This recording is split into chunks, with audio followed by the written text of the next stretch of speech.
Every moment is a fresh beginning. With that, we are here to make your good day a great day. A very pleasant good morning to one and all present here. I welcome you all to the CIT Quantum Hackathon 2022 workshop series sponsored by IBM Quantum as part of this Qiskit Fall Fest.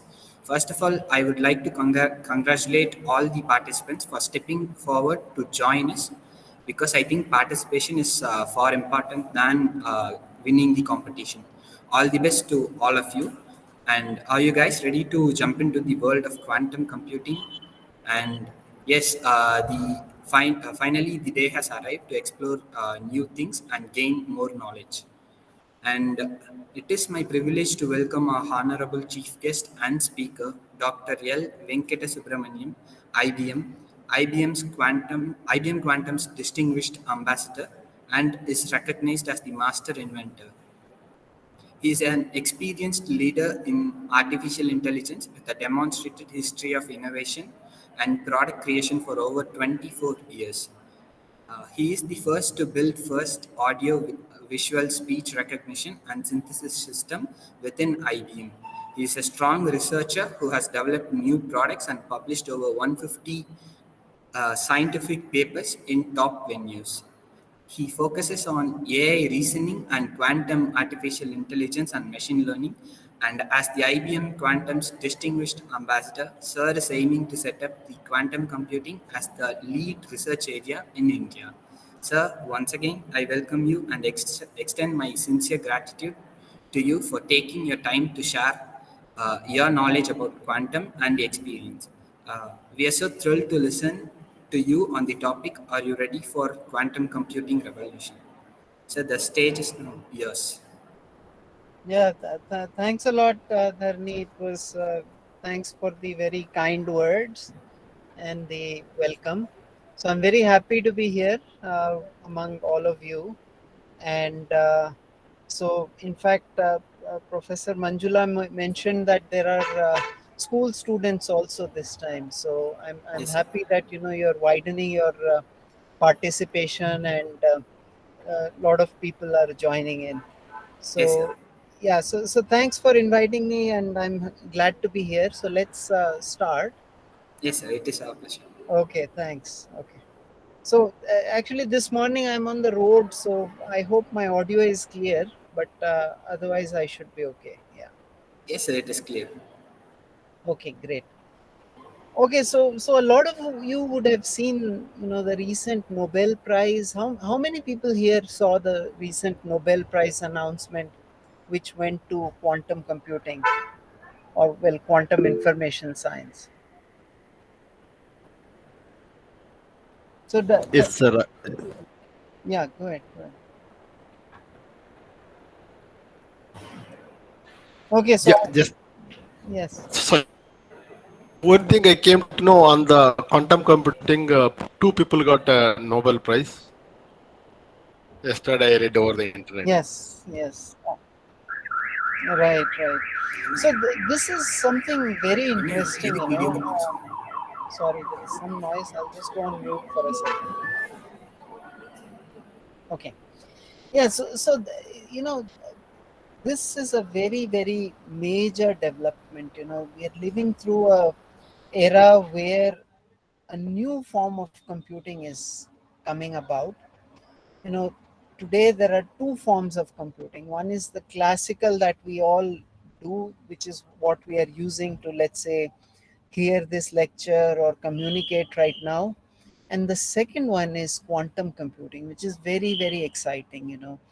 And this year the the Nobel Prize was for researchers who have been working on quantum information, and they proved something very, very crucial to quantum computing, which is entanglement.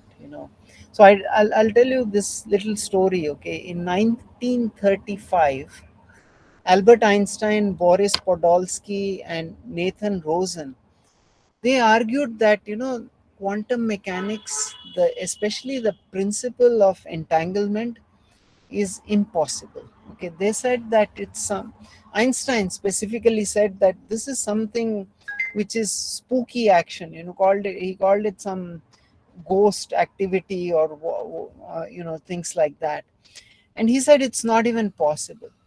But then, since 1935, several researchers, and more lately, John Clauser in 1969, Alain Aspect, who joined that research work in 1980s, and then Anton Zellinger, who actually fixed some of the theory in 2015. So you can look at it, it's almost like these three researchers, they have spent their lives, 60 years for John Clauser, about 40 years for Alan Aspect, and over 10 years for Anton Zellinger. They've spent their lifetime proving that quantum entanglement is possible, and the 2022 prize was just for that. And that's what makes quantum computing very, very special. The property of, there are two properties, one is superposition and the other one is entanglement. And the award this time was for the establishing the entanglement property. Okay, so how many people here know what is quantum entanglement?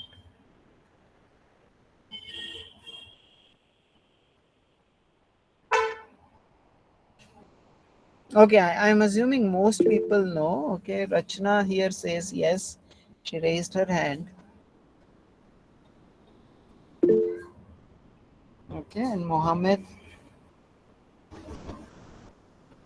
Okay, very good. So quantum computing is based on two principles. So one is superposition and the other one is entanglement. And so we'll talk about some of these, very, very briefly. And are you able to see my presentation here? Okay. So I'm assuming you are able to see it. Okay. So Sir, you the know, screen is not yet visible, I it's not guess. visible. No, sir. Excuse me. Okay. Share properly.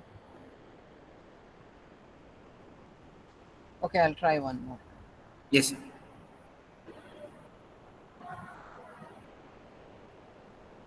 It is now visible, sir. Okay, great. Okay.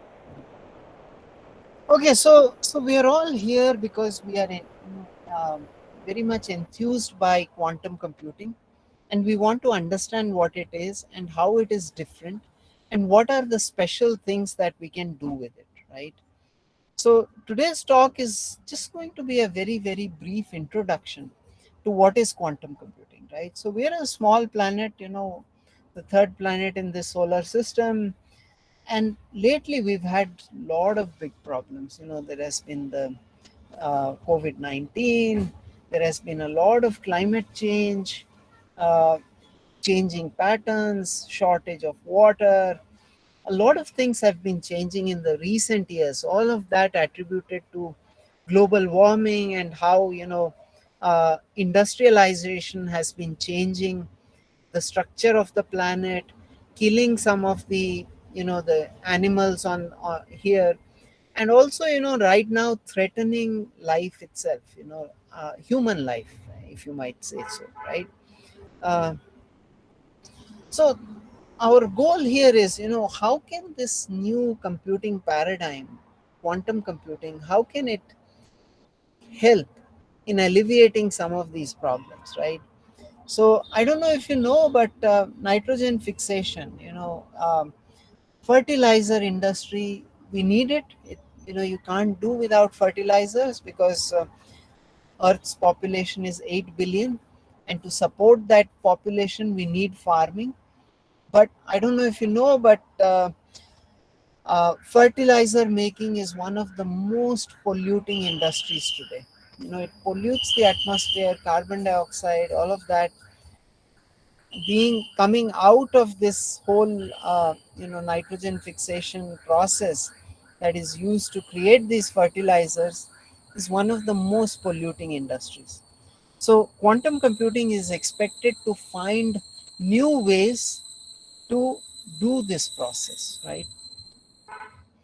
The second one is, catalysts to make CO2 conversion into hydrocarbons more efficient and selective. The whole industrialization, the whole process of vehicles running, industrial processes, all of these have this very important ingredient in them.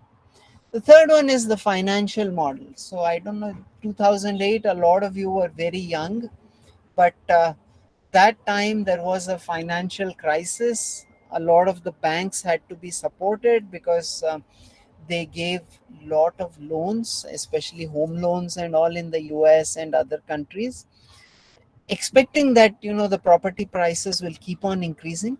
That did not happen, so it became very expensive for the banks to maintain these, and what that led to was financial instability. And more recently in India also, you would have seen these bad loans and all of that. A lot of industrialists taking loans but not being able to repay them. So how do you come up with better simulation? How do you predict what is the right way to do some of these financial models? And recently you would also have seen that the pound has had a free fall. Global economy is going into a recession. All the countries are increasing their interest rates. The Indian government has consistently increased its interest rates. It has lowered its predictions for the GDP growth. All of this, how do you do this better? So quantum offers better modeling for financial models. So that's one of the things. And the fourth one, a very important thing, is molecular processes. So quantum mechanics, how molecules interact with each other, is a quantum mechanical process. And it has been proven that on classical computers you cannot model these, because classical computers follow the 0 and 1 bits. They cannot follow quantum mechanical laws. So as a result, no matter how powerful your quantum classical computers become, they will never be able to simulate some of these molecular properties. And molecular properties are very, very crucial when it comes to drug discovery, when it comes to new materials, when it comes to new battery materials.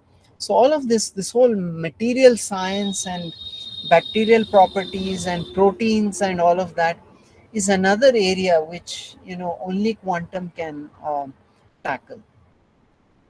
So any questions so far? I really want us to have a dialogue, if possible, to understand, how quantum is going and how it is expected to change the world.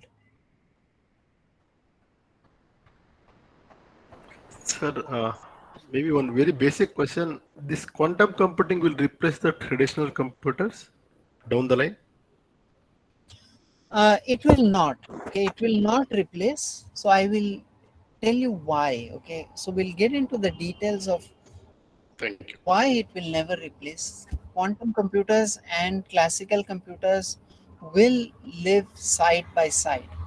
There are certain things which classical computers are excellent at, which quantum computers will not try to do. But there are other things which quantum computers are very good at, and they will, you know, take over from classical computers in those fields. And we'll talk about that, as we go along.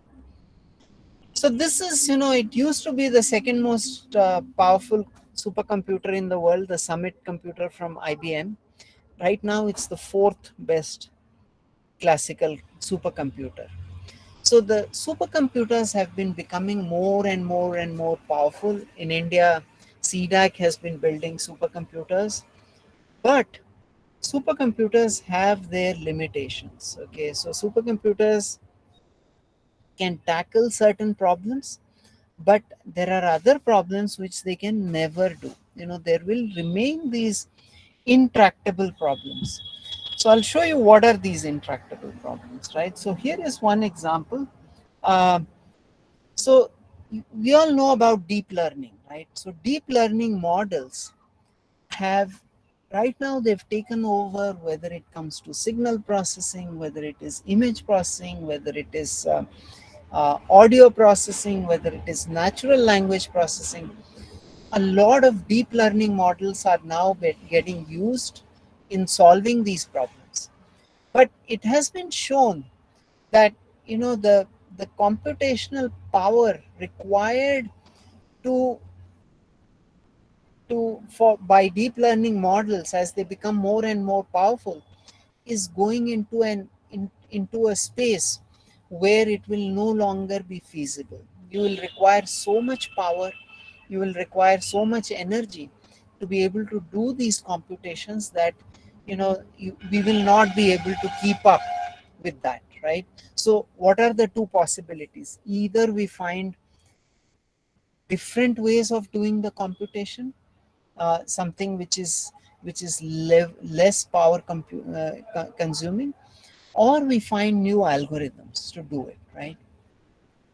And this one, if you look at this is showing ImageNet and various you know uh, standard tasks in image processing, natural language processing, and all of that. And here, as you see, as you reduce the number of reduce the error in the computations, the environmental cost and the economic cost is exponentially increasing. What it means is that if you want to bring down the error of computation, let's in ImageNet, I don't know if you know about ImageNet. ImageNet has millions of images in it, and it's a classification. You want to recognize what that image is about, right? And that image classification, we have been able to push down the error rates of image classification using deep nets to a very small number. But if we want to keep reducing that, increasing the accuracy, the environmental cost and the economic cost is going to get exponentially higher. And what it means is now you need a new way of computing for some of these things. Like, that was a very good question in terms of, are we going to replace classical computers? No, we are not going to replace classical computers. They're very good at, let's say, the current task which we are doing, which is video conferencing, uh, internet, a lot of the things, basic computations, databases, all of these are very, very computationally effective when used on classical computers. But a lot of machine learning, a lot of the vision and natural language processing tasks, as I'm showing here, will become infeasible on even the best supercomputers as you push down uh, the error rates and increase the complexity of the problem. So this is, the view here of what are the problems, right? This blue sphere is what today's problems are. These are the problems we are able to address very, very well classically. This includes video conferencing, like I said. This includes basic mathematical operations, multiplication, matrix multiplication, a lot of the simple tasks that we do, databases, banking transactions. All of these have been shown to be very, very effective on classical computers, this white space. But there are a class of problems which are still very, very tough: optimization problems, simulation problems, modeling problems. And these are what this blue, the dark blue here, is what is expected to be done using quantum computers. And there is a class of problems here which classical computers will never be able to do. And these, as I said, are problems where quantum mechanics is involved, whether it comes to molecular simulation, how will a drug interact when it goes into your body. So all of that today has to be done in test tubes. You pour the material into a test tube, you test it, then you do clinical trials. Some people have to eat those medicines, you have to see how the body reacts to it. A lot of these are quantum mechanical properties. It should become possible to simulate some of these, and that's what is this space, which will never be done on classical computers. So simulating nature, as I said, physics, chemistry, material science, medicine, all of that, right? Data with complex structures, machine learning, ranking of groups, factoring. So I don't know, you must be knowing that today's internet, the transactions, the cryptography on it can be broken by quantum computers. At least theoretically, it has been shown. Practically, it should become possible as the number of qubits in quantum computers increases, right? So, at that point of time, all the internet security, whether it is your banking transactions, whether it is your WhatsApp, whether it is your email, all of those have the potential to be broken. All the sensitive data can be potentially seen by enemies. In fact, today the Indian government fears that our enemies are collecting national secrets, things like things like financial secrets, just collecting it and then waiting for the next 10 years when quantum computers become powerful enough to do decryption on this data, when they will be able to see all that data. So there is now a realization that one has to move from factoring based encryption to other techniques which are quantum safe, right? And then there is sampling, optimization, risk analysis, a lot of problems which there is a there is quantum is going to take over. So here is another very simple thing. Coffee. Coffee is one of the very. It's not even a very tough molecule, but we cannot simulate coffee molecules on classical computers. Why? Because it requires 10 to the power 48 bits, which is too many bits. Okay, it's more than the total number of 10, it's about 10% of the total number of atoms on earth.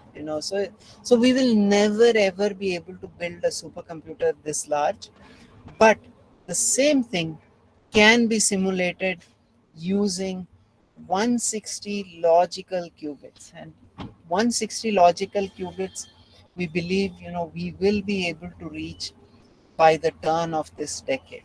So by the time some of you graduate, you will start seeing quantum computers which are powerful enough to be able to simulate some of these things. And the interesting thing is, coffee, of course, is an interesting molecule.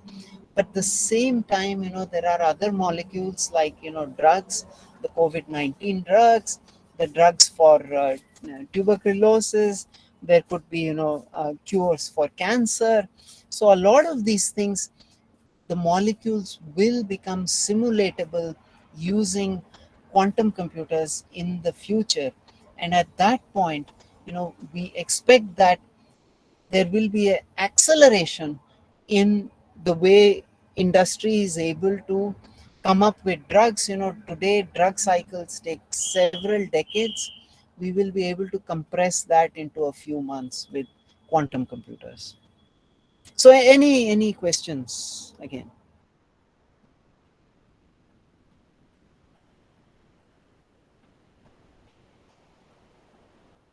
Okay.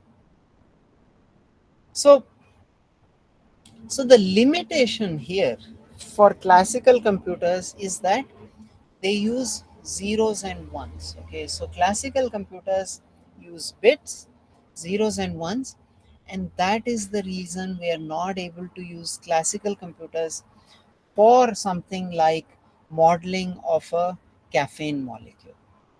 But at the same time, the future, it's not just classical bits.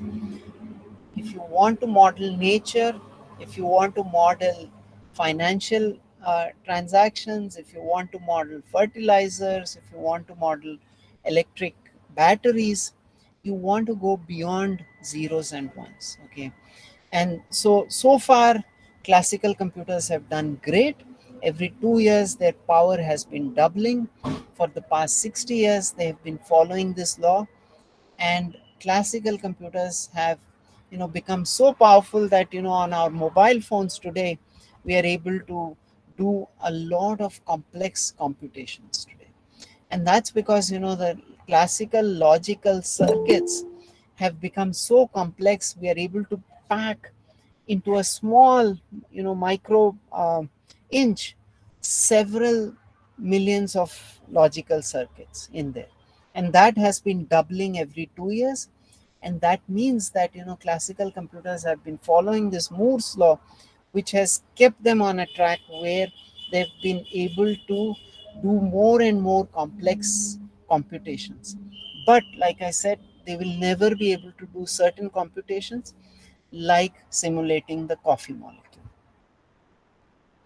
And that's where quantum computers come in. So what is so special about quantum computers? They follow two basic principles. One is superposition, the second one is entanglement. The This year's Nobel Prize was for showing entanglement and proving that it is possible. Something, as I said, 1935, Einstein said this is impossible, something is wrong here, and it has been proven. And this year's Nobel Prize is basically in recognition of the fact that what Einstein said was wrong, and we have been able to prove entanglement, and today's quantum computers are able to exploit this very, very important phenomenon. So what is superposition? You toss a coin, when it's in the air, is it heads or tails? It is both heads and tails. Okay, so superposition is the fact that qubits can be placed in both 0 and 1 state until you observe them. Only when you observe them, they take on 0 or 1, but until that, they remain in the superposition state of both 0 and 1. What is entanglement? I am tossing a coin, you are tossing a coin. If my coin and yours are entangled, then by looking at my coin, I can say what your coin did. Okay, so our two coins become a single system, they become a single multi-object system, and they behave in a common fashion. And entanglement is not limited by distance. So something I do here, and let's say you are sitting in opposite me 10 meters from me, you can be sitting in Coimbatore, you can be sitting at the other end of the universe, but if our coins are entangled, they will behave in a they will behave similarly. And these are the two very important properties which bring the power of quantum computing. And quantum circuits that you build on quantum computers to run these programs, use these properties of entanglement and superposition. So machine learning, I'm sure a lot of you know what is data science, a lot of you know what is machine learning. In machine learning, you would have heard about uh, support vector machines, you would have heard about uh, random forest, you would have heard about k-means. A lot of these techniques are you using classical computers. They use our 0 and 1 principle, and they build these machine learning models. Using quantum circuits, you can use the properties of superposition and entanglement and build what are called quantum SVM. You can build quantum, techniques of solving the same machine learning problems with better, hopefully, better accuracy, better, generalization, and better, complexity. So the problems I showed you about deep learning models becoming intractable in terms of power requirement and other things, it is possible that with quantum circuits you are now able to overcome those problems which are specific to in that we are facing today in the classical world. So any questions so far?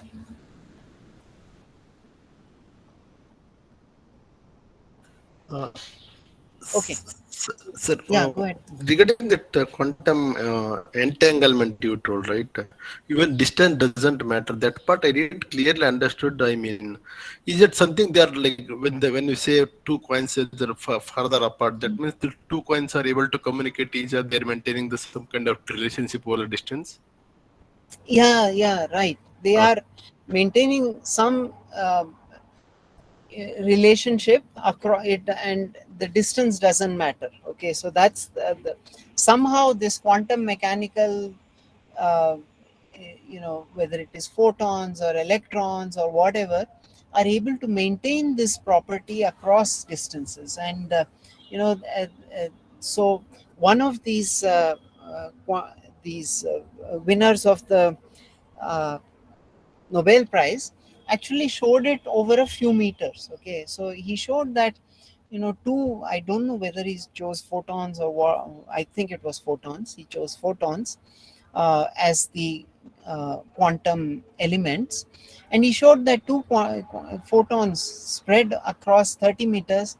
You could, once you put them in entanglement, they behave in a very similar way. Okay, so and all of this, it's not intuitive, right? Like you said, correct. it's very difficult to imagine and understand. And even somebody like Einstein had great difficulty figuring this out, and he never believed that it was possible. Okay, but now it has been theoretically and experimentally shown, and the Messias satellite launched by China is trying to show this same thing that one of the Nobel Prize winners showed over a few meters.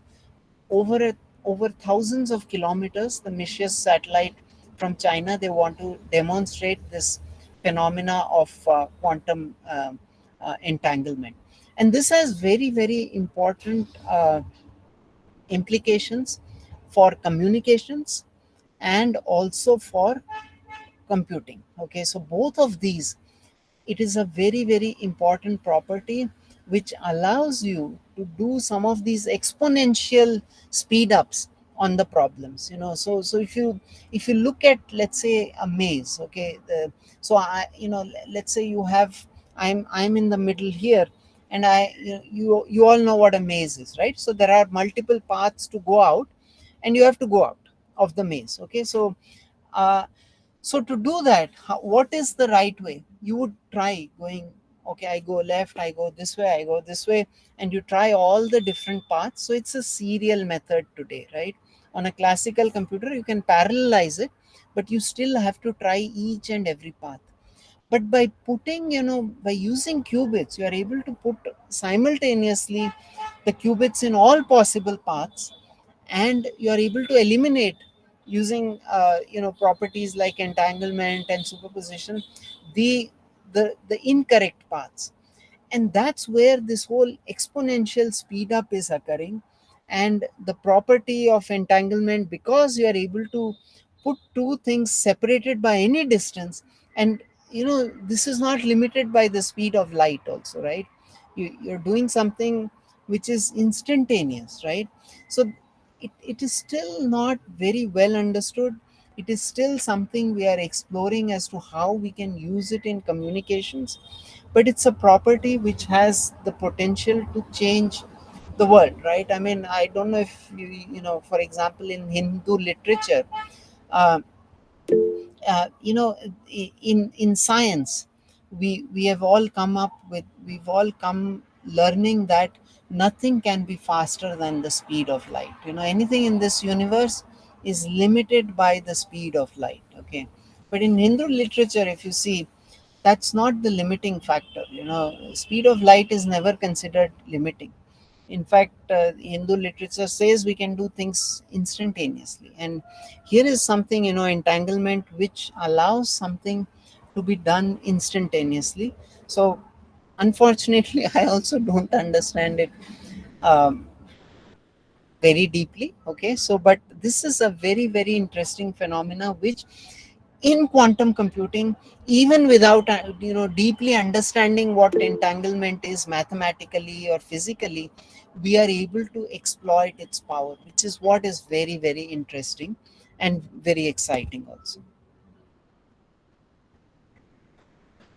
So there is innovation happening in communication, storage, processing, and supercomputers. As I said, you've been seeing their power double every 2 years, and now there is this quantum centric supercomputer that's coming in, right? Any question? Okay. So I had a question. Yeah, please go ahead. So for the entanglement, they use two photons for to check the entanglement, right? Yeah. Can we do it like that? We take a photon and then we take a different quantum particle and see the entanglement between them. Yeah. In quantum computers, like the ones built by IBM, they don't use photons. Okay, they use subatomic particles. Okay, whether it is electrons or whatever, right? So every type of today, different supercomputers use different subatomic particles. So the original, entanglement was demonstrated by one of these Nobel Prize winners using photons, but today you are able to put different subatomic particles in entanglement. It's not necessary it has to be a photon. Even other subatomic particles can be put in entanglement. But sir, like in between the quantum particles, like one particle would be photon and other could be electron. Can entanglement happen between them? Okay. I don't think that has been demonstrated yet. Okay. Two different types of particles, but what at IBM, what we are trying to do is, the quantum computers, they have, let's say, electron. I forget now which one it is. Okay. So let's say it's an electron. But what they're trying to now do is, so you have two quantum computers. Okay, both of them, let's say, are using uh, are built using electrons as the subatomic particles for the qubits. They are connecting these two quantum computers using photons. Okay, so what's happening is, you are now, like you said, you are mixing photons with these subatomic particles, where the subatomic particles build the quantum computer but communicate with each other using the photons. Okay, so whether you are able to put them in superposition, I don't think so that will be possible in this decade, but definitely you are trying to use entanglement to connect quantum computers which are connected to each other using photon communication. I Okay, so hope that answers. Yeah. yeah. Hello, sir. I'm Rachna, and my question is I have studied that qubit is the linear combination of two bits, two classical bits.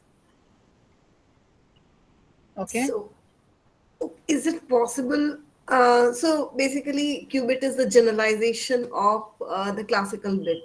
So, in the spatial condition, when the coefficient will be 0 for one bit, then it will be converted into the classical bit. So, in a spatial case, we can convert the quantum computers into the classical computers. Is it possible or no? Yeah. Okay. So yeah, that's an interesting way to look at it. Yes, I mean, we do look at quantum. The quantum states as a combination of zero and one. So in that block sphere, if you remember, you do put you can, but it's three dimensional. Remember, the block sphere, it's not a two dimensional, so it's not a linear as such. Well, okay, it's a linear, but it's a three dimensional space, right?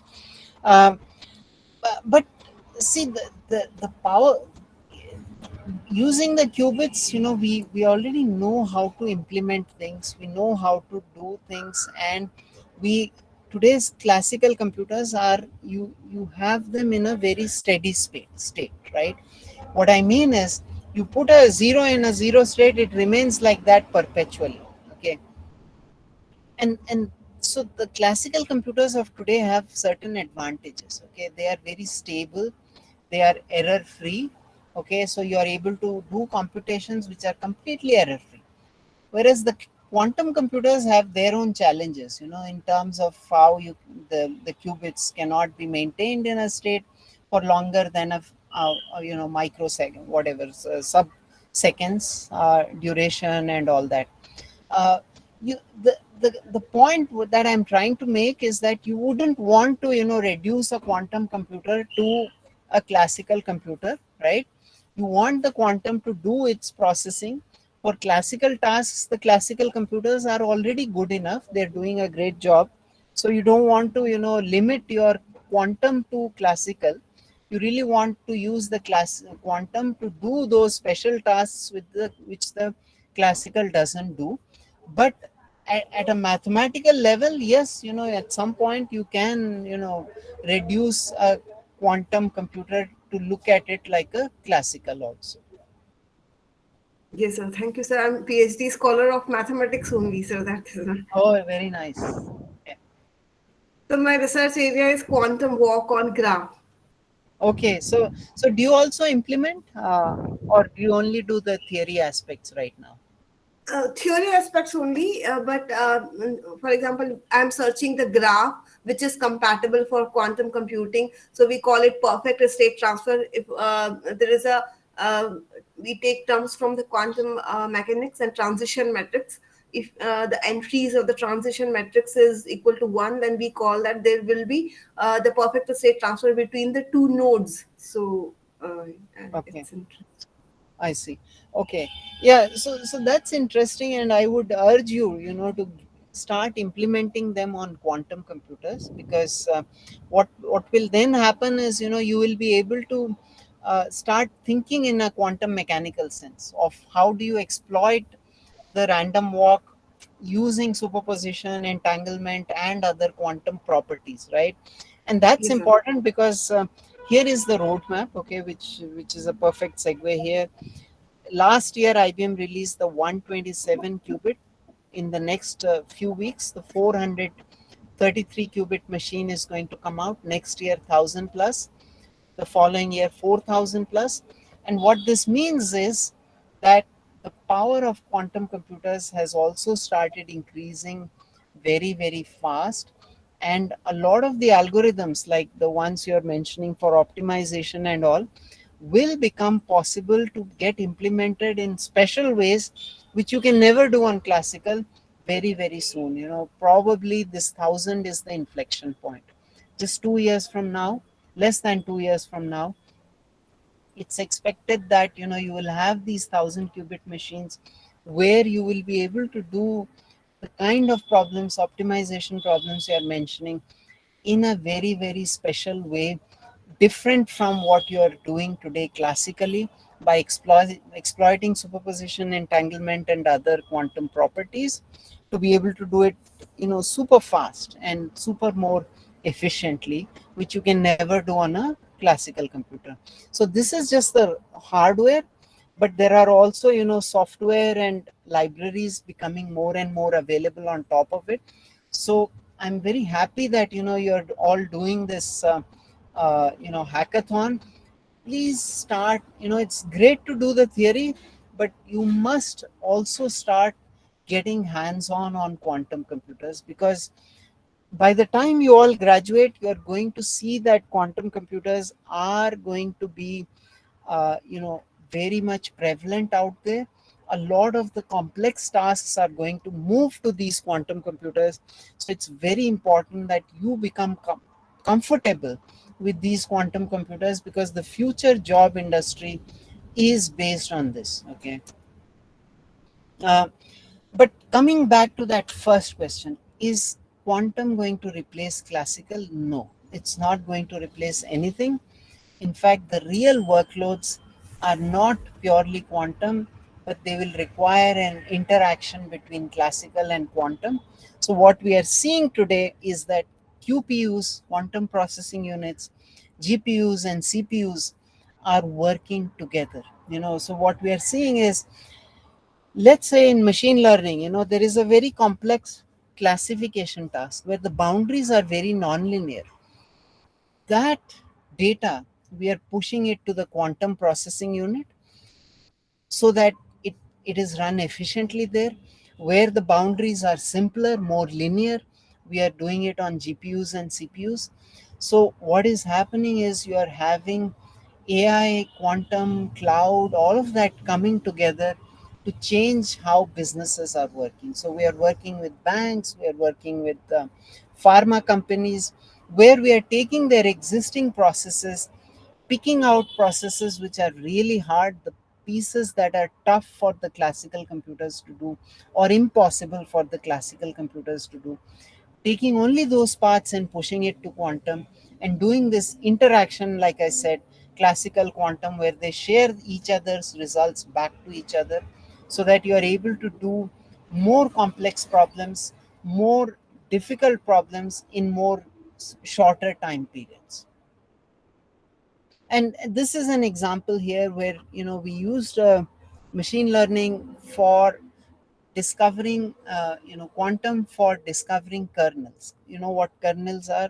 They are like the separator boundary, boundaries which will separate out the difficult data points. So I'm trying to classify cat and dog. If they are very different, then I can just draw a linear boundary between them. But let's say they both have very similar eyes, they both have very similar noses, or whatever, right? So as the complexity of the data becomes more and more difficult, and as the boundary becomes nonlinear and multidimensional and all of that, it becomes, the kernel estimation becomes much easier on a quantum computer. So it becomes easier to combine quantum and classical to do these tough problems. Uh, this is very interesting. This is NASCOM telling us that the inflection point is 2026, 27. Those of you in first year, second year, by the time you graduate, quantum computers would have taken off. They would be very prevalent in the world, doing a lot of problems in different industries. IBM is even more optimistic. We are saying that by 2023, you are going to see that inflection point. You're going to see quantum computers very much prevalent across industries, whether it's financial, drug discovery, materials, and a lot of these are along the timeline which I mentioned, right? That um, the growth of the computer, the hardware, software, and all of that, right? So this projection is based on the fact that the power of the quantum computer is increasing so fast. So as a result, there is a definite opportunity that people who get skilled in quantum computers today, who are able to run programs on quantum computers for, let's say, the optimization task that the lady just talked about, if you're able to run some of these things on quantum computers, you have a distinct advantage. And that's why hackathons like these are important for the participants. If you're able to run even simple things and understand how to use the quantum computer, how to run programs on them, you are placing yourself at an advantage. You are placing yourself to do tough problems which your peers will not be able to. And this is going to affect industries from agriculture, financial services, telecom, travel. It's across the board. And this is something, again, coming from NASCOM.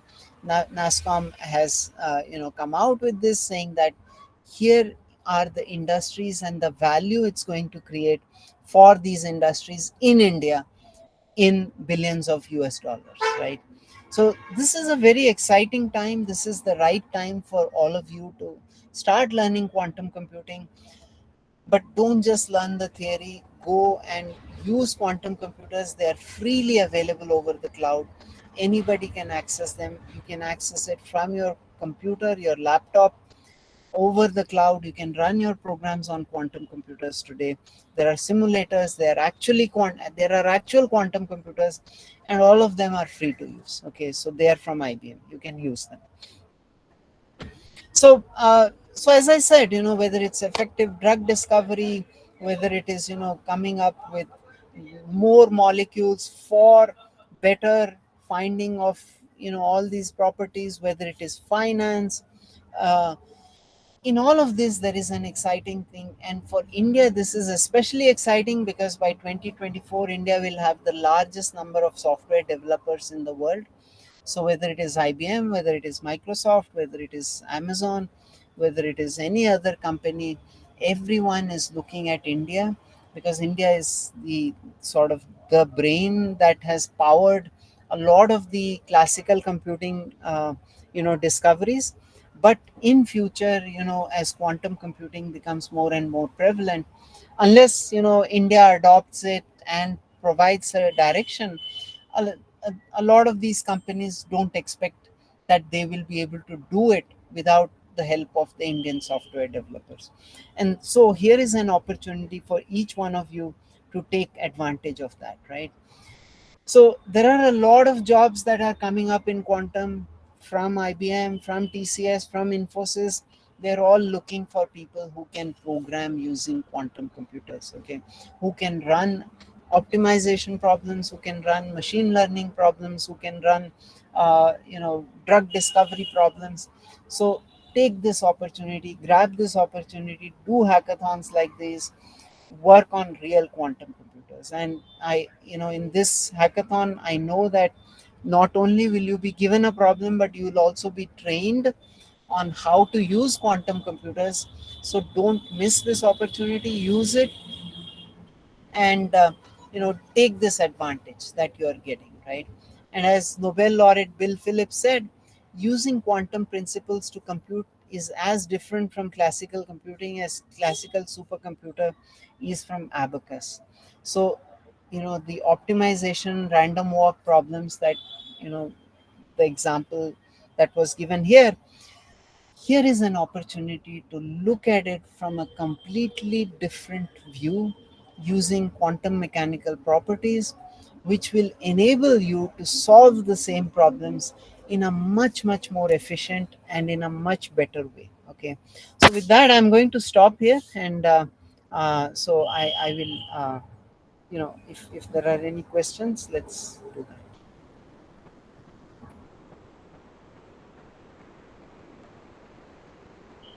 Good morning, sir. Yeah. Hi. Sir, Good morning. sir, I have a doubt in entanglement property, sir. So you are saying that two qubits are being related and the relation between two qubits are made, but how actually the implementation is done, sir? How that property is done between those two qubits? Because IBM is going with superconductor qubits and photon qubits, and different qubits are available. So what actually is being done to bring those two qubits into an entanglement state, sir? Yeah. So see the maths behind it is something for somebody from physics to explain, okay? So um, so i how the implementation happens, I'm not I don't follow that, okay? But how do you use it is what I'm more concerned with. You can build quantum circuits where you can put the qubits in entanglement, okay? But in terms of the complexity of putting things in entanglement, yes, it's a physical property. You are actually putting two photons or two electrons or two neutrons or whatever into entanglement where they behave in a combined fashion, right, as a single entity or a single machine. Now, to maintain that has been the tough thing today. You're not able to maintain entanglement for longer than a few sub-seconds, okay? So, and you put them into that using microwaves. You put microwaves to control your electrons or photons or what, or all of these things. So those physical properties is something for the physics people, the hardware people. For at least this hackathon and this thing here, I think your concern should be, okay, I am able to put two qubits into entanglement. How do I use it in my algorithm? I want to do, let's say, optimization. Then if I can put two qubits into entanglement, how can I write my algorithm to exploit this property to do better optimization? Okay, sir. Thank you, sir.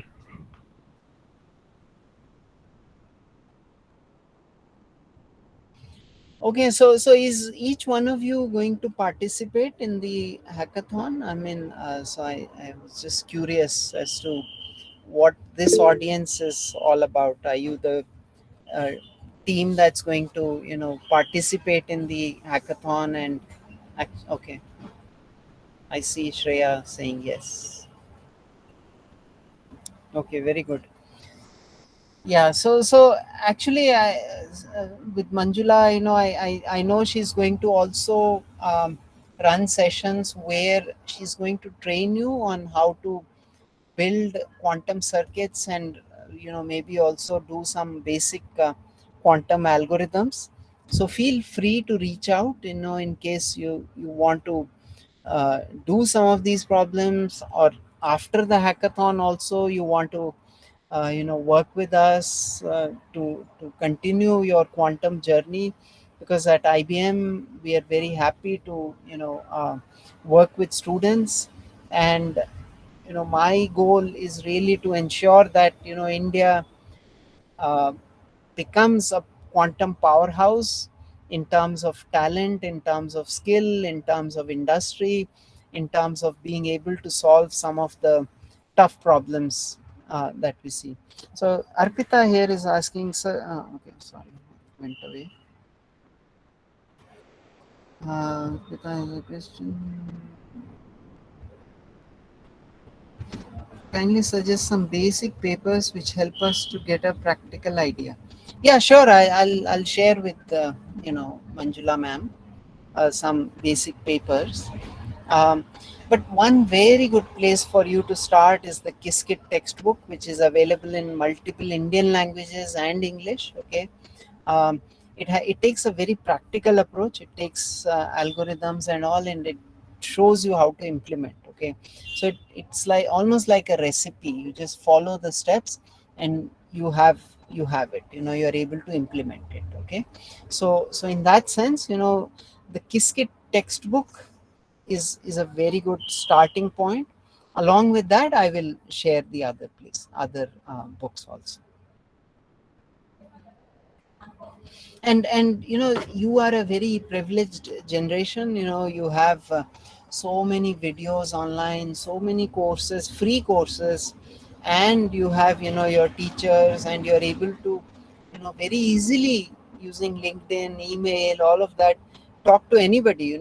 Today you can even contact the Nobel Prize winners with some of the questions which you asked me, which I could not answer, right? So I'm sure they will be happy to answer them. Of course, now for the next 2 3 months they'll be really busy with many things, but it's easy for you to also reach out to such people.